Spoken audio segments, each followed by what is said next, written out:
Hey, everybody. Welcome back to the Divorce Not Divided podcast. I'm Nathan Burkhart. And I'm Megan Phillips. And we are going to start today's episode with an apology. To show you in real time how communication and taking accountability matters in our relationship. I love this so much.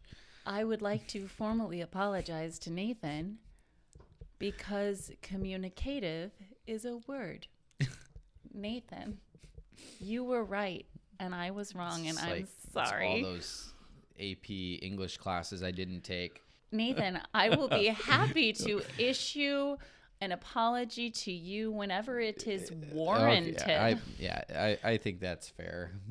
Okay. Okay, so we'll get into the real content today. So the content that we are going to be going over today is all about healing your heart after going through a breakup or divorce. Yep. So this is for all you that maybe aren't even married. You know, you go through some stuff and getting to the point where you feel like that you can heal a little bit, being the dumper or the dumpee. So we'll get into that. But we're going to start every episode with us talking about the issues we've had co-parenting. You can talk about what happened this week and how we're navigating it. Yeah. So you can see how imperfect we are. So I had the kids and I made dinner for them. And it was, well, first of all, they actually did the first night of dinner quite well because they loved it. Then second night of dinner, I was like, you guys get to pick. Like, do you want spaghetti and butter noodles? Because, you know, they can't have the exact same type of noodles.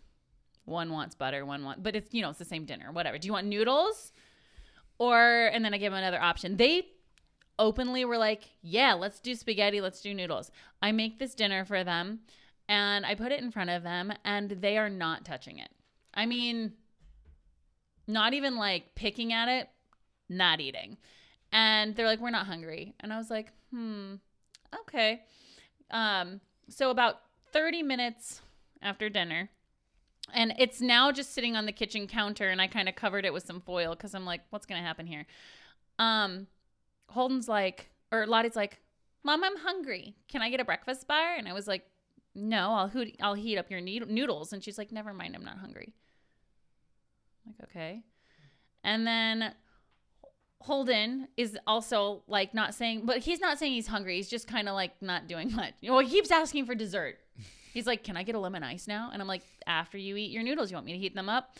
Yeah. So I would heat his up like 700 times that night, right? And finally, I was like, Lottie kept saying she was hungry, and I kept offering the noodles, and she was like, Mom, she's like, I just want a snack. We get to do that at Dad's house. It's the best. Father of the year. And, you know, this is also a chance when I can be like, well, your dad kind of sucks for that. But I didn't. Positive light for their dad. Yeah, and that's what I'm usually like, wow, Mom doesn't let you not finish your food and doesn't let you raid the pantry for treats. Mom sucks. No. But I was like, oh, okay. And I think I immediately went into another room, and I'm like, hey, Nate. And he's like, yeah, that happens at my house. Meaning she called me from another room. It wasn't like I was in the other room waiting to have this conversation. Yeah, no, that would be went to the other weird. room We and are in called. different homes. Yeah, and so... But I went to another room to call because I don't want the kids to hear me being like, hey, this kind of sucks for me. So moral of the story, long story short, we had to have like a conversation about what were some of like the expectations as far as eating dinner before getting a treat, and the consistency is at both homes so that the kids aren't like, well, I get to do this at Dad's. Well, I mean, and the thing is, like, kids crave consistency to a degree. They do. And it's like if they're operating by a whole set of rules at one person's house and they're not even in the ballpark on the other, they're naturally just gonna use that as leverage in the situation. And so what you have to make sure that you can do is A, know how to respond to something like that, and B, have a conversation like Megan had with me. How do I not take that personal? And how do I approach it where I'm not making him feel on the defensive? Yeah. Well, I mean, because there's two ways. Megan could have called me and be like, what are you doing? this is not how we raise our kids, blah, blah, blah, blah, blah.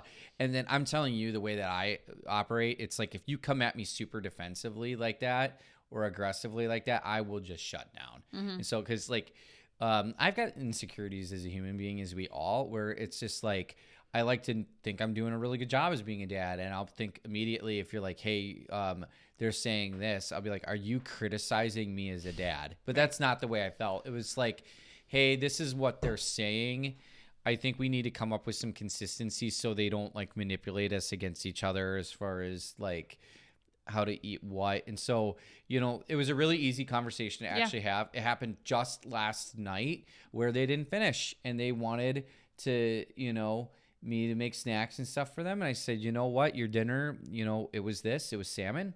And so I put it in the fridge for you because you didn't eat it. And that was fine because you said you were full. You're more than welcome to eat that.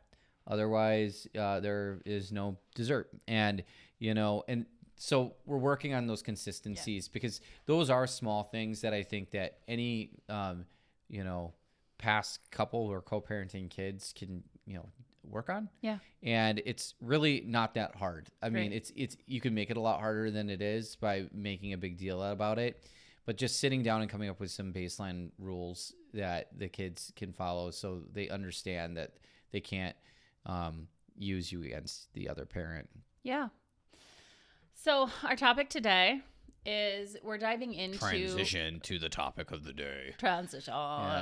So we're going to start talking about how we had very different experiences. Yeah. And most people do when it comes to the divorce. So not only is the divorce personalized between the two people, the divorce experience is personalized with each person.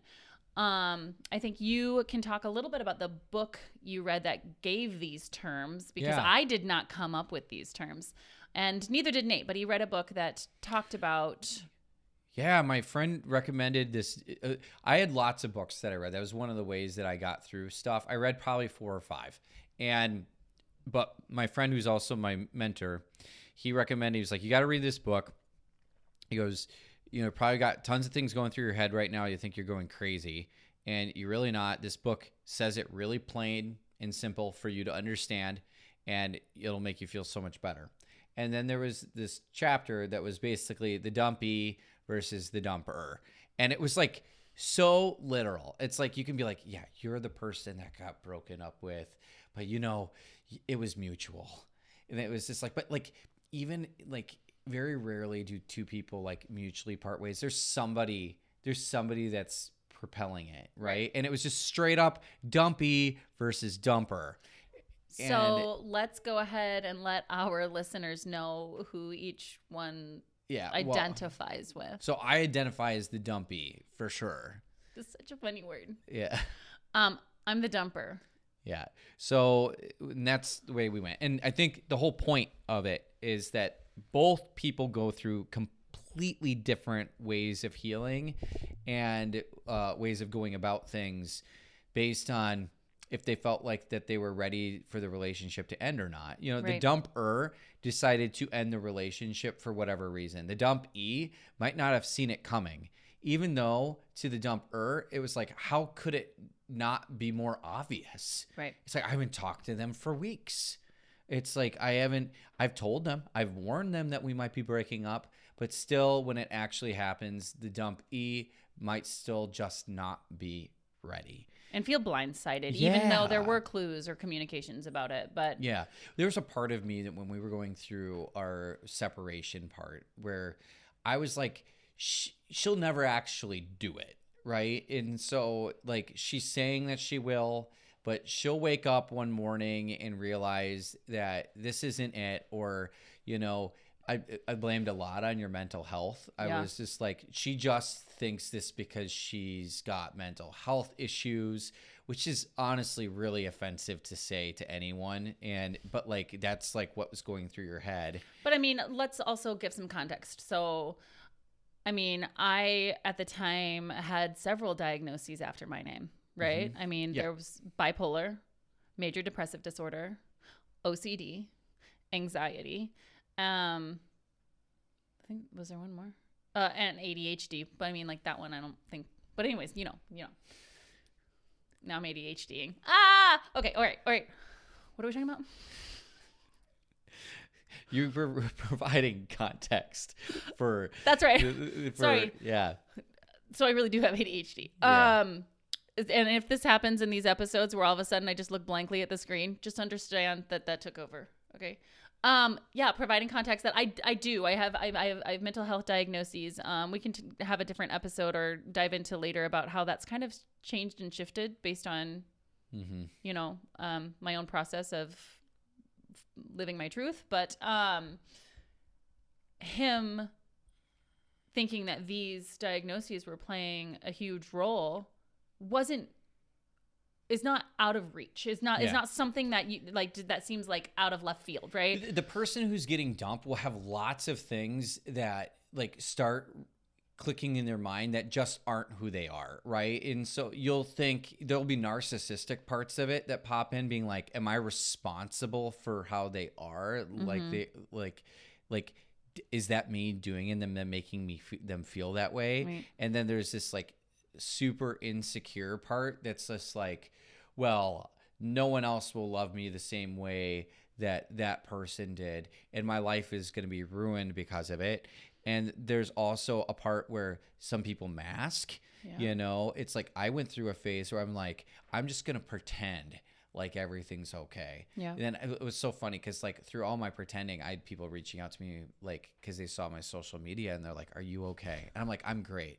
Yeah, you were like your goal was that you wanted people to know you're doing great, Yeah. but because you upped your social media and selfies and stuff, people are like, "Ooh, you okay, bud?" Well, and so like, okay, so upping the selfies for me, and this is just for me. This is not for like anyone else. If my social media game's gotten a lot better over time. No, I've got lots of different projects that I do, and so promoting yourself and branding yourself that way is a good way to be able to use social media for sure. But that's not the objective that I had when I had gotten dumped. When I had gotten dumped, I wanted to live this passive aggressive life where I wanted someone to read something and feel like that they were being spoken to indirectly, which is immature, but it's like what it was. And B, I want to post all these selfies because I loved it that people were like, "Oh, you look like you're doing so good. You're such a good dad," and stuff like that. And I still have that to a degree. I mean, I loved being told I'm a good dad. I think one of my love languages is validation and, being told that I'm good at something, because I really like it when I'm good at something. I like it when I'm feeling like I'm contributing. Right. And so, but your mind starts like going like through chaos, and you're just sitting there thinking about any way that I could, this is the way I was, any way that I can grab attention. Great. I'll take it here. I'll take it there. I just want someone to recognize that I exist. Right. Because I wanted someone to see my pain and know it. So there's all these different levels that people can go through. I mentioned masking because you see a lot of it, other people do it. Like other people have unhealthy coping mechanisms. Like clearly, I went sober for over a year because, there was part of me that wanted to just make sure that I didn't do that. I wanted to be able to support really important people in my life, you being one of them, that was, battling their own stuff, and so there was a lot of empowering things that came out of it. But I was a very confused time for me because I didn't know who I was really anymore. I had identified myself as something that was connected to a marriage. So I actually have a question for you then, because I'm not sure I actually know the answer. I'm curious. Yeah. So were you blindsided when I took the first steps and said, I'm going to go look for an apartment? Oh, for sure. You were? Yeah. I probably didn't say that, but I was just like, she's putting the cart in front of the horse. There's no way she's going to actually do it. And then the other things that go through your head are like, to be like completely transparent. Yeah. I don't believe this in real life. This is what goes through your head. Like went through my head when I was hurt, was like, good luck. If she does that, she'll never know how to learn how to pay rent on time. Good luck budgeting. Like Yeah. I did all of that, And he did. He handled all that. Wait until she has to go through X, Y, and Z the first time without me, and that's what goes through your head. Sometimes people share that with the other person and that's breaking up with them because they're angry. I was someone that still to this day internalizes things. And then when you piss me off, I'm like, let me bring out my laundry list of things that I got to get off my chest, and that's not healthy either. And I'm working I was just going on to say, it. that's super healthy, Yeah, Nate. it's super manipulative and wrong, but I got to work on that. But anyway, like I mean, we all do that a little bit. yeah, to a degree. But like the thing is, what ends up happening though, right? It's like, in my head, I heard you say it, didn't believe it. So I actually think we had talked about it a couple of times leading up to that. Oh, for sure. Right. Yeah. So and when you had told me that you had wanted a divorce probably 2 times before that, Right. And so, but like what always ended up happening was that we would sit down and be like, no, let's figure it out. And there was just so many question marks in the air. And then I would take even a sliver that you gave me as a reason for it wasn't going to break up. So it was like if you might come in and be like, you know what, today I really care about you a lot. And I would have been like, she's never leaving, And so it's like you use the 2% to justify why your relationship isn't over, Right. And that's like, that's just not healthy to live in. I mean, it's not. It's like it creates paranoia. It creates anger. It creates animosity. You're changing your boundaries as a human being. Right. Like this book that included the Dumper to Dumpee had major sections about boundaries. And I'm no boundary expert, but I was literally out there changing my boundaries every second I could. In retrospect, to try to get, in retrospect, I would change my boundaries however I could to make sure that I didn't get dumped. And if you gave me that 1%, I'd be like, great, she's not leaving. Yeah. So I think like transitioning from your perspective of what it was to be on the receiving end of me leaving the Dumpee, we'll use those words. For me, I was constantly battling knowing that staying in the marriage was a disservice to both of us. Mm-hmm. But I saw how much it hurt you. And I think I would read your energy of me needing to stay. Right. Right? So you're looking for that sliver and I'm giving into it because the thing is, and it's something I want to continually say to our audience is I absolutely love and adore you in the platonic way. And when I realized that it was always that platonic way, it didn't feel fair to me. And it didn't feel fair to you in my perspective. Sure. And at the time, you would even say things like, you can't tell me how I'm feeling or how it will be good for me, right? And that's fair for you to say because you were hurting. But I kept being like, no, this has to move forward this way. I found a journal. I'm the kind of ADHD person, which we've already talked about, where I start journals. So I have about 10 journals from my entire life that are almost completely empty, except for the first 3 pages of every journal where I try. And then, what's fascinating is I found one and it just has a random entry. And it was September 28th, 2022. So I told you, or it was August 28th, 2022. And it was in September that I told you. Mm-hmm. And I wrote down, it's just a paragraph and it says, I want freedom. I want independence. I want to be proud of my accomplishments. I want to do hard things with strength. I want my children to know my truth without feeling ashamed. And I want to maintain a true relationship with Nathan. I want to peacefully co-parent. I found this recently. Mm-hmm. I don't remember writing it. And I'm not someone who journals. So I needed to, at some point, I needed to just pour out something. Sure. But it was, looking back, it was pretty positive of what I wanted. Yeah. But I think I had to write something like that down because I knew it's what I needed to do. Yeah. And it was painful to hurt you. I feel like very few people in life actually want to hurt people. Right. Which is why that title Dumper and Dumpee feels so, I mean, they're so accurate, but there's so many little nuances about each role, like you said. So continue. Well, and I think that we do selfish things for sure. I did. And we forget what's important for sure. Yep. If you're somebody that wanted to hurt somebody so bad, you don't want to be married to that person anyway. Right. Somebody that literally walks in, says, peace out, you suck. Right. Like, you don't want to be married to that person anyway. But like, there's things that happen in mistakes and situations that are, they didn't go in the sequence, in the order that would have been best. Right. And understanding that, that representation of you during a really tough part of anyone's life isn't who you are. Right. It's, you got the opportunity to learn from it if you want. And, I think more details can eventually come out about, the whole process that we went through. Yeah. I just think that it's going to take communication and delicacy to talk about it. Sure. And right now we don't have those words. Yeah. Well, the other thing is that everyone should know is like Meg broke up with me like 5 times before we got married. So I have lots of practice getting dumped by Megan.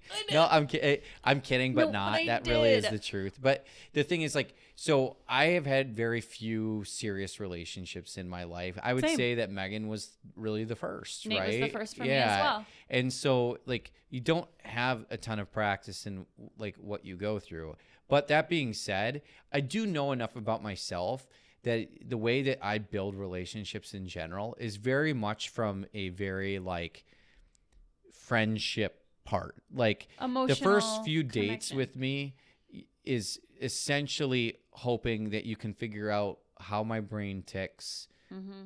Like, I want you to feel like you can have fun with me. Yep. I want you to feel like you can talk to me about things. I want you to understand that I'm a person that believes that understanding other people's perception and worldviews is incredibly important. That's like, I'm not this like physical animal that wants to like jump in right away, but like, cause I'm very like cerebral in how I go. And once I'm locked onto a person, I'm just locked on. Right. And so you are a loyal human being. I am. So, but the thing is, it's like, I think where I'm kind of getting at here, it's like, the way that we built all of this to begin with, it was really easy once the whole barn burned down to look and say nothing's left. But really what was there was this awesome foundation that we had built prior that we could still salvage. Work on. Yeah. And it's rebuild. Like, and I like to think that like any relationship that I had, like there's some sort of friendship or respect that can be still there for that person even when it's done. Right. Again, I don't have tons of experience with that. I've never been in a position where, I've gone through the point where I wouldn't want that, Right. But that being said, it's like there's a lot of feelings and emotions that go through that feeling like right away, and you're going to want to get it out. You're going to want to find people to talk to. And yes. And I think the perspective of if you are the person who's labeled the dumper, that naturally with that role, if you have compassion and empathy towards the person you've been with this entire time, is you will be feeling, you'll second guess yourself before you do it. Yeah. Did you ever feel like the villain? Yes. That's what I was going to say. A lot of guilt. Yeah. And I think it's what kept me from doing it, because I kept Nate said I kept trying, is I knew that me leaving you, me being the one to do it, was going to, and I was scared of how others would perceive me as the villain, even though I don't know if I felt like and I didn't paint you like a saint, know, when like I was like, Megan is blah blah blah and she's messed up, like those are all things I said. Right. And I think I knew it would come at me if I initiated the divorce, that people would perceive me, because when you're the one who leaves, you're perceived as the villain. I don't think I ever had like am I a villain? I was like, I know my reasons. I know my justifications, but I felt guilt because I knew how much it hurt you. Right. And again, I was fearful of losing support and love of my own family members. I was fearful of losing support and love of your family members. Yeah. Which I knew there was gonna be a boom, because how could there not be? I'm breaking your heart. Well, and all those family members deserve their own time to heal too. Yep. Like, absolutely. I mean, they lost something too. Right. You know, it's not just you. All those family members had something massively change. And I also, let me put this in here, and not only did I have the weight of knowing that I was going to hurt you and end a marriage, something that I worked with you to build too. Yeah, of course. I was also navigating fear about the truth of why I needed to leave. Mm-hmm. Because there was a lot of fear, not just that of a divorce, but of coming out. Yeah, sure. And that's an extra, thing that we can dive into maybe someday. But like, it was just a whirlwind of fears. Yeah. So let me ask this. How did we get to the point where we could sit at a dining room table together and do our divorce papers together? Because that's what we did. Yeah. So how do we go from this point? Again, this is how we navigated things, and we can dive into these details later. But really, that's what we did. We went pro se, which means we didn't have lawyers. Mm-hmm. We did our paperwork ourselves, and we did it together. Yeah. And that's not the best way for everybody. And that's not legal advice. That's just what we did. Yeah, that's what we figured out. And I think... How did we get there? So I think the first thing that had to happen is we had to start healing our hearts a bit, right? Like quite immediately, though, too. Yeah, well, and this is what we did, okay? So what we did, we went and separated the bank accounts immediately. Yep. Once we knew this was happening. We didn't wait for a judge or anything to say what was going to happen. We literally said, okay, we are going to open 2 bank accounts. I think I already had one that was just in my name from when I was in college that my dad opened for me. So you went and started one. I cut you a check from that other account that we had together. Account, We dissolved that. There was an agreement to dissolve any major credit card that we had both in our names, with the exception of one that had like airplane miles on it, with the understanding of who was going to get that, right? And then we had an agreement with each other that no one was to open another credit card and rack up any more debt until our divorce was final. Because this is what ends up happening a lot of times in divorce. It's like somebody was like, we're going through all this, and now all this extra hurt starts coming. They took the credit card and they put $20,000 of purchases on there, and now I'm responsible. Yep. They'll say, oh, they went and did blah, blah, blah. We separated the cars. One car went to this person. One car went to this person. Nate, these are awesome details. I guess I'm just pausing for a second, because how did you get to the point where you were willing to collaborate with me? I think there was a person that was extremely important in my life that sat down and was hearing all this that I said about you. And she said to me, is this how you want to actually live your life? This sounds like a person who's just really hurt. This sounds like somebody that really hasn't forgiven. And like, I consider myself religiously someone that like follows the teachings of Jesus. Yep. Okay. You can call it Christianity, you can call it whatever you want. Underneath that belief system, you do have forgiveness and empathy for people regardless of where they've come from. Right. And there's an understanding, that there's all this stuff that you feel like happened to you, but that other person probably is going through a lot on their end as well. And I took that extremely personal. Like I took that and I digested it and I sat down and said, you know what? You're right. I do have a choice here on how I respect Megan going through this situation. I can turn this into a mess and sit there and try to sell this viewpoint that she's not a stable mom and she can't take care of our kids and that I'm the one that needs to take care of them. Or I could get to a point where I'm going to sit there and say and try to prove a point that I did X, Y, and Z, and she owes me money now because I took care of that. But because this person challenged me in that way, I decided that there's nothing wrong with sitting down and having empathy and understanding the perspective of what the other person might be going through, where they need to end this. And that was a huge shift because the moment he had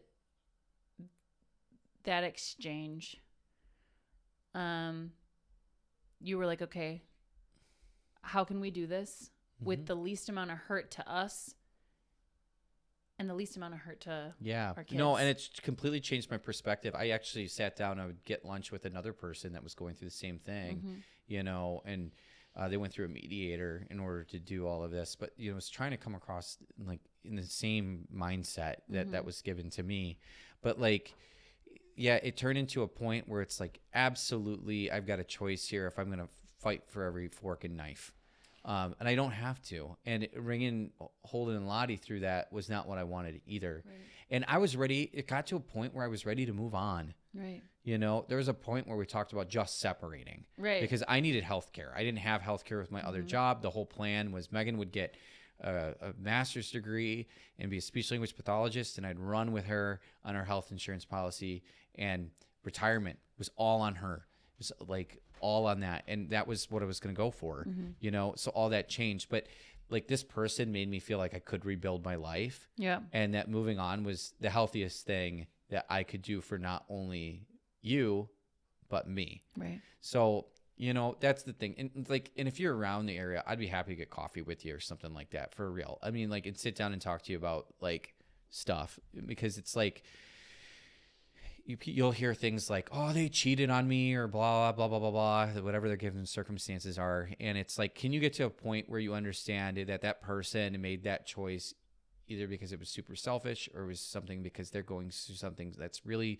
crappy in their life and they handled it wrong? You know, I'm not going to say that cheating, and I'm not going to endorse that. I'm not going to endorse drug use or anything like that. But people that go through that had something happen in their life that got them to that point. Right. You know, and honestly, it was like Pastor Steve at Cargill, where, you know, I go to church, you know. I mean, the time where I could start actually seeing that I wasn't going to get judged because I was divorced, made divorce so much easier to navigate, you know. And that included times where you'd come in and be in the same pew with us. And that included times where I would just show up with my kids. There was no questions about what I was going through or how I'm handling it wrong.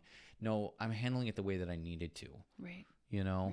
And so, like, so it was a quick transition, right? It went from you're a villain to we can do this together in days. Because I was already in a mindset. I mean, I kind of read where my mindset was, is I want to do this peacefully.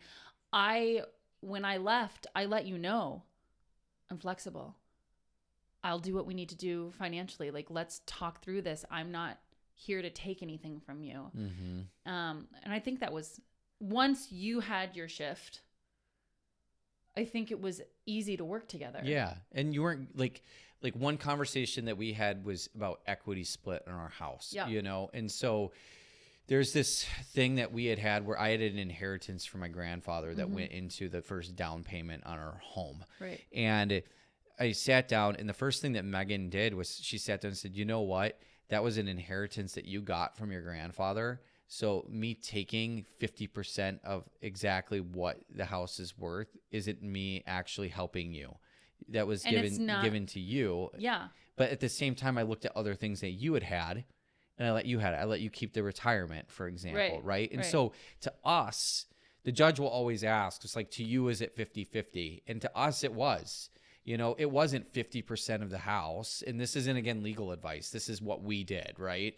It was like, to us, I felt valued. I felt like she recognized what I had when we came in, and I was going to at least be able to keep that. I don't want 50% of Nathan's grandfather's inheritance. Right. Because that didn't feel right. Yeah, it didn't feel right to you, and I felt respected for that. And so if you can come up to an idea of respect and those big things, sitting down and understanding where the little things at might be a little easier. At least it was for us. So, you know, when we got to the point, it's like the big things were child schedule, right? And it was like, what does the children's schedule look like? What does this look like? What does that look like? And those were the logistics that we had to hammer out. And we were able to do it together with open communication. Yeah. When we're not hiding bank accounts from each other either. No. Like, there was nothing to fear, you know? It's like, I had, like, you knew everything. Yep. It's like, and there was no concern about whatever. And when we got in front of the judge, he actually thanked us. He actually thanked us, and he said, you know, I see this every single day, and it never, ever do I actually see two people that have handled this in the way that you have it. And he said, I don't know why you've gotten divorced, but like, I want to thank you on behalf of the court for coming in and conducting yourself in this way. And the way that that worked is, originally Megan didn't want child support from me.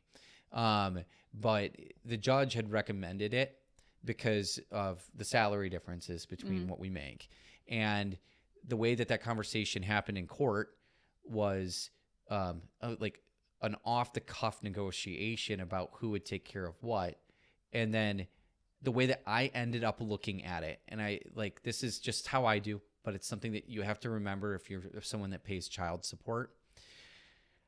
In my personal opinion, an extra couple $100 a month for my kids to be able to live in a house, that was important to me.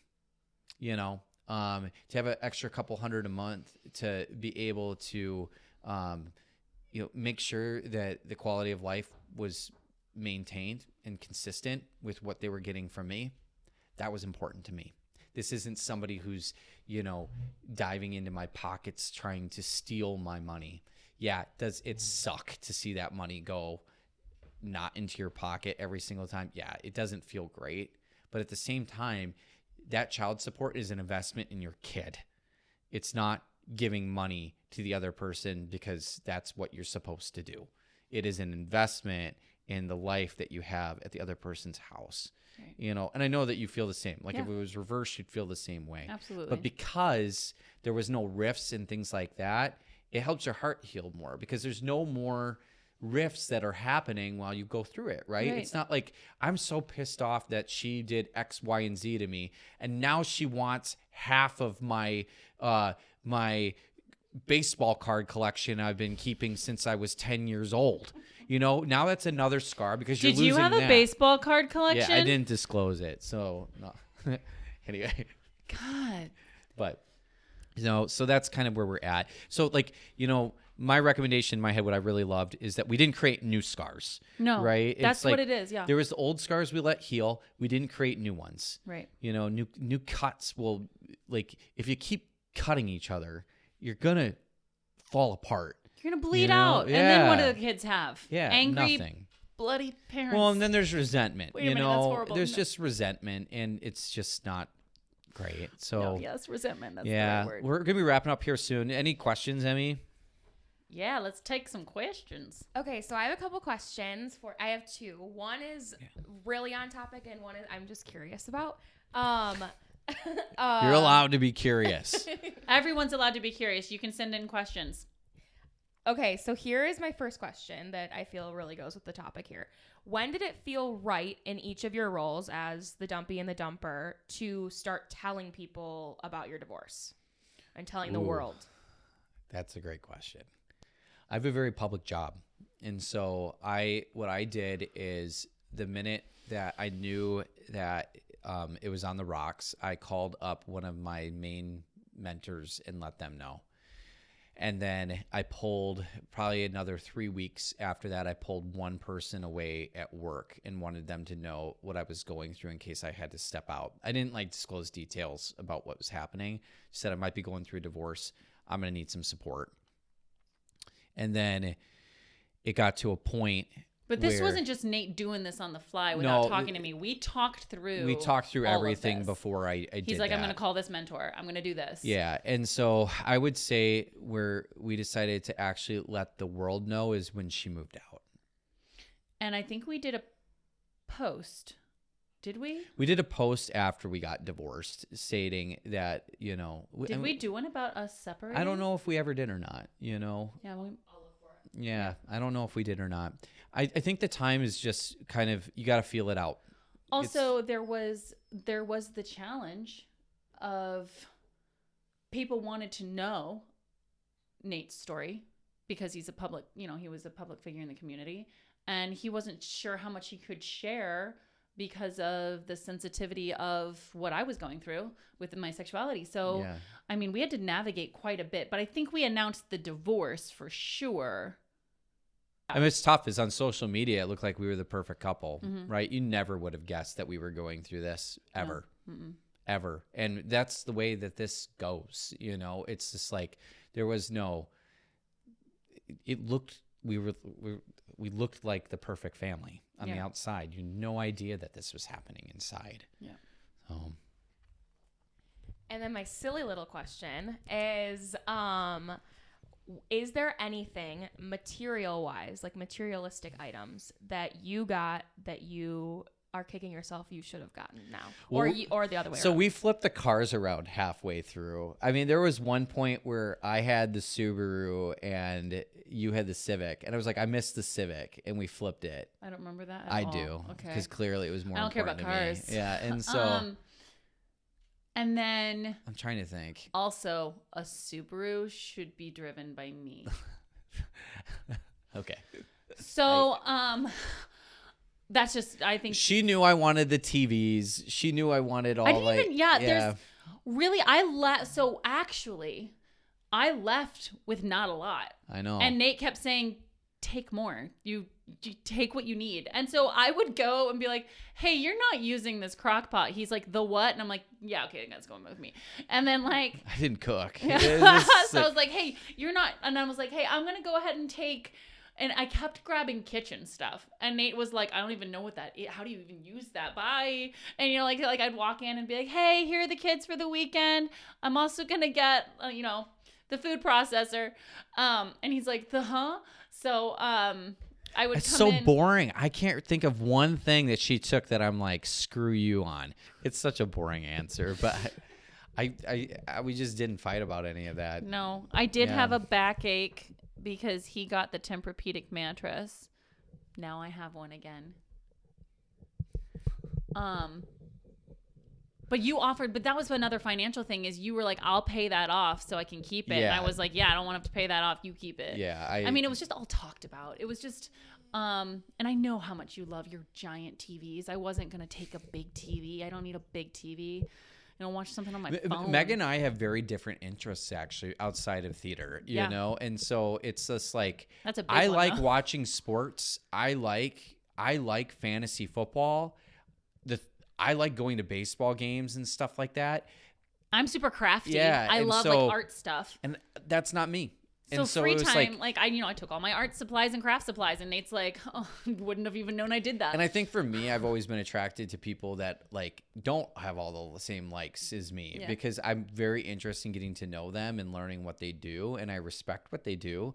But like ultimately, it's like I don't want a carbon copy of me. Right. Like that sounds really boring. It's like not fun, and so I don't know. But no, our boring answer is like we just kind of communicated and. If I think of something, I'll bring it up for sure. Oh yeah. What's our next episode? So our next episode is going to be about changing some terminology. So Yes. we're going to talk about if there's a more positive way to look and talk about your ex-wife. For those in audio land, I'm using quotations. Yeah. Just terminology and myths that kind of go around the idea of divorce and how, if we're going to restructure what we do and do it our way, then we might as well change a couple of things along the way. Right? Yeah. So are there ways that we can call each other a co-parent or a former spouse opposed to saying that is my ex-wife? Right. And we'll dive into that. on our next episode. Yeah. So if any of you out there want to give us a 5-star review, we'd be super thrilled with that. Comment below if that's an option for you. Follow us on social. It's at Instagram. It's at Divorce Divided Podcast. And you can check us out on Facebook too. We go live every single Monday at 7 a.m. Central, and you can find us wherever your podcasts are. And this is simulcast, so if you want to watch our beautiful faces, you can see us on like YouTube, or if you're just cool listening to us, that's fine too.